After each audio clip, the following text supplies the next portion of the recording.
I want to welcome back to the program. It's always great to have on. Congressman Rick Crawford is back with us. Rick, how you doing this morning?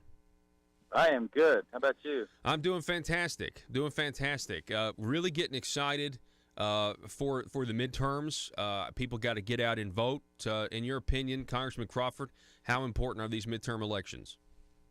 Well, everybody says this election is the most important of our lifetime, and that's probably because every election is more important than the last one. You see the consequences that elections have, and had we not gotten out and voted the way we did in 2016, we would not have had these two Supreme Court justices nominated and confirmed to the Supreme Court. That's generational. I mean, that's really, really important. And so now we're talking about, the balance of power in our legislature. And do we really want to see people like Nancy Pelosi wielding the gavel in the House of Representatives? But that's the easy point to make. What about the committee level? Do you want Maxine Waters chairing the Financial Services Committee? Because she's the ranking member, and that's what would happen. Do you want a guy like Adam Schiff chairing the Intelligence Committee? He's the ranking member. If we lose the majority, he's going to have the gavel in the Intelligence Committee. Gerald Nadler on Judicial, he's the ranking member. He would be chairman if we lose the House. This is really, really important. So it's not just about Speaker Pelosi potentially. It's about everything with the framework, the structure of the House of Representatives, all the resources being dedicated to nothing but obstructionism and investigations and subpoenas and all this other kind of stuff. And so that's why it's so important, and that'll have some impact on our lives, most definitely. Well, Congressman Crawford, I just want to make sure everybody knows that he's a member of the House Select Permanent Committee on Intelligence. And so you guys have been doing a lot of investigations, and I would also imagine that those would get kind of, those would be ending as well, right? Well, they would certainly be redirected. And so when you talk about investigating Russia collusion, we have found Russia collusion in the form of Hillary Clinton, the DNC, Fusion GPS, the Coey Perkins law firm, all that stuff. That's out there. And were it not for our efforts on that, the Democrats would have never pursued that. And I want to be clear about something. I have been very deferential over the years in making a difference between Washington Democrats and Democrats here at home, because here at home, Democrats are typically more cultural Democrats in that it's part of the cultural identity in this part of the country, because we've just had such a history of being a Democratic state. But they're very conservative, and it took a while, to be able to bring that all together. But the folks that remain as elected officials in the Democrat Party are really struggling, because so when I say, and the reason I'm saying this is because when I say Democrats, I'm not trying to malign the folks here at home, because I don't believe they're the same. But the folks in Washington are so completely out of phase with regular working Americans and what they call flyover country that it doesn't even resemble the Democrat Party of your grandparents. Not even close. It doesn't even resemble, not even close to the Truman Democrats that that my dad was before he became a Republican. And so I want to make that distinction. So when I talk about what's going on in Washington, I'm talking about what's going on in Washington, and not necessarily what's going on here at home. I will say, though, that there has been a marked shift here with certain elected officials that they're kind of embracing that, and I find that to be a little bit troubling, because I don't think those values square with everyday Arkansans. But I didn't mean to get off on a rabbit trail there, but I want to make some clarity on exactly what's going on in Washington and why that is so important that we push back against that kind of thing. Yeah, I definitely think the anti-Trump sentiment, the resist mentality, obstruct at all costs, the Democrats in Washington, D.C., that certainly has, affected the local party as well. Matter of fact, in Arkansas, the Democrat Party has been shrinking for a long time now. And those some in the Democrat Party, I think, have switched to Republicans, and that's a whole nother conversation. But I think those who are left are kind of diehards. I think at heart maybe some of them do believe, hey, it might be good to throw all of our money into one big pot and divide it up equally, aka socialism. I mean but that's what is certainly going on in D.C. I completely agree with you. I mean they really are embracing socialism now. No question about it. And we've got candidates running across the country. Alexandria Ocasio-Cortez is the new poster child for, a new Democrat candidate in Congress, and she has really kind of become somewhat of a rock star with the Democrat Party. And I would say that she, along with my opponent, might be better served to go to Venezuela, where that kind of policy is embraced, as opposed to trying to foist that on the American people. But this is flat out socialism. We've wrestled with this in the past. It's been roundly rejected throughout history. We can see the evidence of people that are escaping socialist regimes that come to the United States. And I don't know that you've ever seen anybody escaping the United States to go to a socialist nation. It just doesn't work that way. Yeah. And so we're seeing, even here at home, we're seeing people escaping California socialism to go and live in other parts of the country because California has become such a problem. And so I think it's probably interesting to note that my challenger in this race is from California, and he's proposing policies like Medicare for all, $32 trillion price tag. Even the supermajority Democrat-held legislature in California rejected that because they knew, as much as they would love to be able to, create that socialist program, the money to do it. There was absolutely no earthly way to pay for it, and so they even rejected it. And we're talking about super majorities of Democrats in the California legislature. And here comes this guy from California who's lived here since 2010, and he's trying to get people in Arkansas to believe that he's one of us. Yeah. And that here's the best thing we can do is to implement Medicare for all, and it's going to be great. Yeah, it's they definitely got somebody, your opponent, that certainly is on the left. I mean, is on the hardcore left. There's no doubt about that. Now, speaking of California, you brought Devin Nunes to Jonesboro, and that was an amazing event. I mean, and I got to sit down and ask him a few questions, and that was really great. But we have like a report in the Jonesboro Sun, or there's something that they've been for some reason critical of you doing this. Can you respond to that? Well, here's what happened: is there was an editorial written in there, and you know what? You're entitled to your own opinion. Everybody is, but you're not entitled to your own facts. And so when you make things up, you flat out lie and fabricate. That's when I start to have a problem. And so, if you purport to be a journalist and you spew facts that are lies, but you're trying to get your readers to believe that this is the truth, that's when I have a problem. And it's really emblematic of what has it's this kind of thing that has propelled Donald Trump into the White House. And so, if you don't like Donald Trump, stop doing the things that drive support for Donald Trump. And the media haven't figured this out yet. No, I figured it out.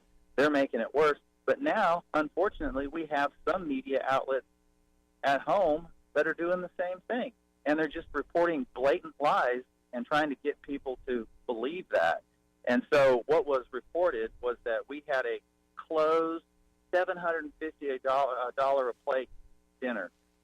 Paul, all you have to do is go to the FEC report, and that money would have to have been reported. And all you have to do if you're a journalist is do a simple fact check, so that when you call my opponent and say, hey, what about this deal, and you print everything that my opponent said, which were lies, but don't call me and ask if any of this is true, that's what the problem is. So you never got a phone call about this alleged $750 a plate, which, by the way, that's not how much it was. You never even got a phone call from the Sun? No, and it was not closed either. Anybody that walked up and wanted to buy a ticket could buy a ticket. It was $75 a ticket. Wow. And guess what? Every candidate has fundraisers. If they have supporters that want to invest in their message and help them get elected, the problem is my opponent doesn't have fundraisers because he doesn't have anybody that wants to invest in his message, except for the PAC, Act Blue, who he said many times he would never accept PAC money, unless, of course, it comes from Act Blue, which is a PAC, and he has accepted money from them. And I want people to go and Google Act Blue and find out what Act Blue is, what they do, and how they operate, and see if that's the kind of money that you want coming to Arkansas. So the other thing is, he says, I'll never accept PAC money. That's because outside of Act Blue, there's no PACs that want to give him money. I promise you that if he was getting checks from Tom Steyer or Michael Bloomberg or any of these others, he would gladly take it. Yeah. The other thing that my opponent hasn't told, and that the so-called media are not reporting, is that he's put himself on salary.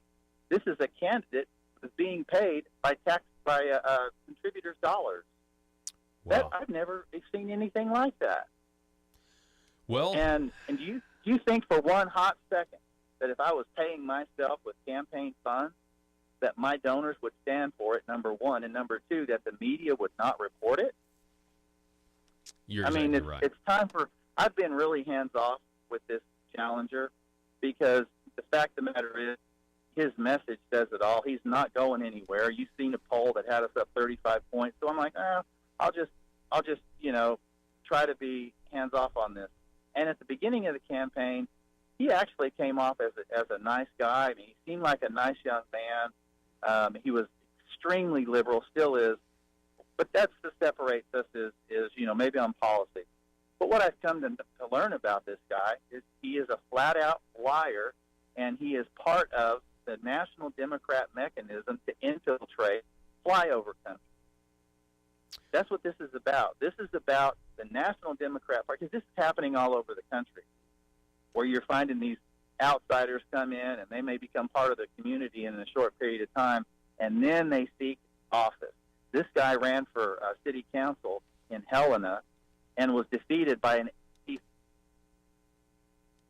as city council in Helena. And then he decided it would be a good idea to mention the fact that he applied for a job in my office a year ago. Really? Wow. Yes. These That's are the things that some of these media outlets are not reporting. Some of them are because they've asked me up. Yeah. But the ones that have decided to ignore facts and have decided to ignore even basic journalistic principles of, the 5 W's and the H and getting a we're kind of Congressman Crawford. Yeah, you're kind of just breaking up there towards the end. So I'm gonna jump in. What it seems to me like is there are people in the media, particularly the mainstream media, that they are just anti-Trump. They would have rather had Hillary in there, and if they'd had Hillary in there, they would not be They would not be trying to do any of the stuff that they're trying to do. And because you're a Republican and because President Trump's a Republican, they're buying into all the local outlets. They get those Associated Press feeds, which are mostly wrong and biased, and they're probably doing nothing but watching CNN as well. And that's it's filtering down into all levels of media. We're talking again with Congressman Rick Crawford. Rick, what can you tell us about China? Is China a threat to the United States of America economically, militarily? Absolutely. And I think we should be rejecting everything related to China as strongly as we can. They're trying to impact every aspect of our life. Their first stated goal is to replace the United States as the preeminent economy in the world. It's called the One Belt, One Road Initiative, and it's the Made in China 2025 initiative. And these are stated goals of the Chinese. What the One Belt, One Road initiative is essentially reconstituting the Silk Road. If you remember back in history, Marco Polo era, when they discovered China, and that's when China sort of became a much sought-after destination for merchants, and they were doing business in China, and then the Silk Road became a prominent route from Europe to China. Well, what they're trying to do is a 21st century Silk Road in their One Belt, One Road initiative. They are aggressively buying influence in every country they operate. and they promise jobs. And here's what happens when they promise jobs. They go into the place where they're promising to bring in 500 jobs. Okay, that sounds really good, except they bring in 500 Chinese people, and they fill the jobs. And then they kind of live in a closed community, and that they don't go out and empower, and create economic impact. It's all sort of a closed cell. This has happened everywhere they've operated across the country. They go in most recently in places like Costa Rica, and they say, we want you to expel your Taiwanese diplomats. And the Costa Ricans push back, and they say, what is it going to take to get you to expel the Taiwanese diplomats? And the Costa Ricans were bought off with a soccer stadium. So this is the kind of thing that they do. And then they go in and they promise to build infrastructure. Okay, they build infrastructure, but they're doing it for their own purposes, not to empower an economy of a country like, say, for example, Kenya or Mozambique or Uganda or Nicaragua, for example. They do that for their own interest. And the last thing we need to do is be laying down the welcome mat and saying, come on in, China. The other thing is that we had 5 university researchers that were caught up, 2, I think, were indicted on federal charges of espionage here in Arkansas. Yeah, they were trying to steal our rice technology, or they did steal it, I think, from Stuttgart. Yeah, absolutely, and that's what they do. They lie, cheat, steal, forced technology transfers, theft of intellectual property, these joint ventures that they set up that are designed for them to get our technical information so they can counterfeit our products and then flood the market with a cheaper version of what we're trying to build. And that creates a competition problem. Most recently, if you see what's happening in the soybean market, this is more related to China's misreporting, deliberate misreporting. So what happens is they go in and they don't report accurately carryover stocks from the previous year, and then they overstate their demand, and so then, of course, the market responds in that they plant more soybeans.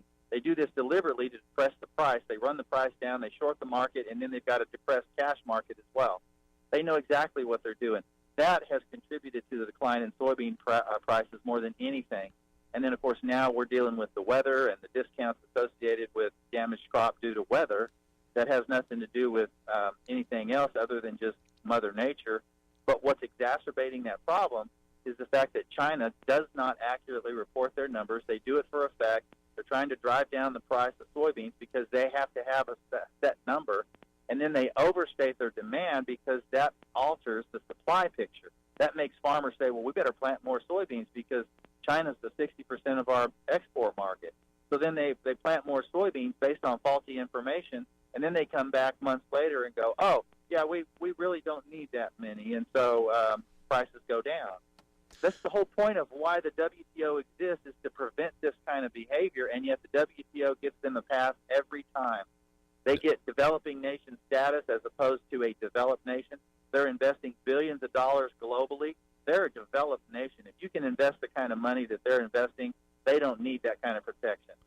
What do you think? So what would the solution be? I mean, does there just need to be some national policy? I mean, I know Donald Trump is really taking the bull by the horns here with the tariffs, and that's a good thing. But what needs to happen? I mean, does there need to be just a formal declaration of? And I know Vice President Pence basically made that declaration a couple weeks ago. Yeah, absolutely. I mean, they need to be called out globally for what they're doing. This doesn't just impact the United States; it impacts other countries around the globe. But because we are such a preeminent economy, in fact, now ranked number 1, the most productive economy in the world, since 2008. You do the math and see how this happened. But since 2008, we've not had that ranking. We do now under this president. So, the economy in the United States is back on track, and we're going in the right direction. But we have to play hardball with China, and this is not a trade war that just started back in May. This is something that's been going on for 20 years. The Chinese have been taking advantage of every trading partner they engage with for decades.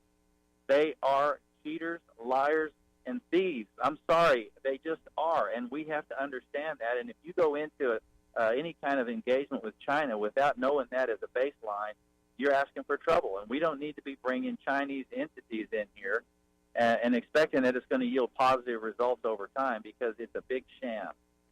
Congressman Rick Crawford, it's always great to talk to you, sir. I appreciate it. Best of luck to you in your reelection bid, and we'll have you on again soon, and we'll hopefully it will be. You're going to win, and it's going to be a victory celebration. So you have a great weekend, okay? Thanks, man. Appreciate it. All right.